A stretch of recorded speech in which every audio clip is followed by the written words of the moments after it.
مولانا رومی رحمۃ اللہ علیہ بازار سے گزر رہے تھے۔ مولانا صاحب کے سامنے کریانے کی ایک دکان تھی۔ ایک درمیانی عمر کی خاتون دکان پر کھڑی تھی اور دکاندار وارفتگی کے عالم میں اس خاتون کو دیکھ رہا تھا۔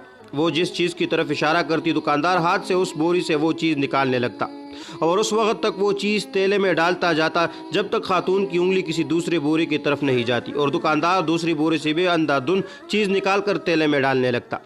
یہ عجیب منظر تھا۔ دکاندار وارفتگی کے ساتھ گاہک کو دیکھ رہا تھا اور گاہک انگلی کے اشارے سے دکاندار کو پوری دکان میں گھما رہا تھا اور دکاندار الادین کے جن کی طرح چپ چاپ اس کے حکم پر عمل کرتا رہا۔ خاتون نے آخر میں لمبی سانس لی اور دکاندار کو حکم دیا، چلو بس کرو، آج کی خریداری مکمل ہو گئی۔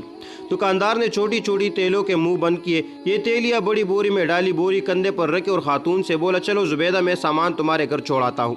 خاتون نے نخوت سے گردن ہلائے اور پوچھا، کتنا حساب ہوا؟ دکاندار نے جواب دیا، زبیدہ عشق میں کا حساب نہیں ہوتا۔ خاتون نے غصے سے اس کی طرف دیکھا، واپس مڑے اور گھر کی طرف چل پڑی۔ دکاندار بھی بورے اٹھا کر چپ چاپ اس کے پیچھے چل پڑا۔ مولانا صاحب یہ منظر دیکھ رہے تھے۔ دکاندار خاتون کے ساتھ چلا گیا تو مولانا صاحب دکان کے تڑے پر بیٹھ گئے اور شاگرد گلی میں کھڑے ہو گئے۔ دکاندار تھوڑی دیر بعد واپس آ گیا۔ مولانا صاحب نے دکاندار کو قریب بلایا اور پوچھا، یہ خاتون کون تھی؟ دکاندار نے ادب سے ہاتھ چومے اور بولا، جناب یہ فلاں امیر خاندان کی نوکرانی ہے۔ مولانا صاحب نے پوچھا، تم نے اسے بغیر تولے سامان باندھ دیا، پھر اس سے رقم بھی نہیں لی کیوں؟ دکاندار نے عرض کیا، مولانا صاحب میں اس کا عاشق ہوں اور انسان جب کسی کے عشق میں مبتلا ہوتا ہے تو پھر اس سے حساب نہیں کر سکتا۔ دکاندار کی یہ بات سیدھی مولانا صاحب کے دل پر لگی۔ وہ چکرائے اور بے ہوش ہو کر گر پڑے۔ شاگرد دوڑے مولانا صاحب کو اٹھایا، ان کے چہرے پر عرق گلاب چھڑکا، ان کی ہتھیلی اور پاؤں رگڑے۔ مولانا صاحب نے بڑی مشکل سے آنکھیں کھولی۔ دکاندار گھبرایا ہوا تھا، وہ مولانا صاحب پر جھکا اور ادب سے عرض کیا، جناب اگر مجھ سے غلطی ہو گئی ہو تو معافی چاہتا ہوں۔ مولانا صاحب نے فرمایا، تم میرے محسن ہو، میرے مرشد ہو، کیونکہ تم نے آج مجھے زندگی میں عشق کا سب سے بڑا سبق دیا۔ دکاندار نے حیرت سے پوچھا، جناب وہ کیسے؟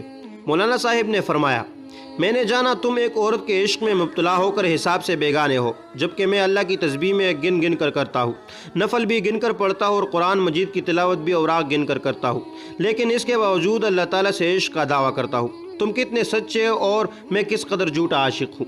مولانا صاحب وہاں سے اٹھے، اپنے درگاہ پر واپس آئے اور اپنے استاد حضرت شمس تبریز کے ساتھ مل کر عشق کے 40 اصول لکھے۔ ان اصولوں میں ایک اصول بے حساب اطاعت بھی تھا۔ یہ مولانا صاحب مولانا روم تھے اور یہ پوری زندگی اپنے شاگردوں کو بتاتے رہے کہ اللہ تعالیٰ نے ہمیں نعمتیں دیے ہوئے حساب نہیں کیا، چنانچہ تم بھی اس کا شکر ادا کرتے ہوئے حساب نہ کیا کرو۔ اپنی ہر سانس کی تار اللہ کے شکر سے جوڑ دو، اس کا ذکر کرتے وقت کبھی حساب نہ کرو، یہ بھی تم سے حساب نہیں مانگے گا اور یہ کل عشق الہی ہے۔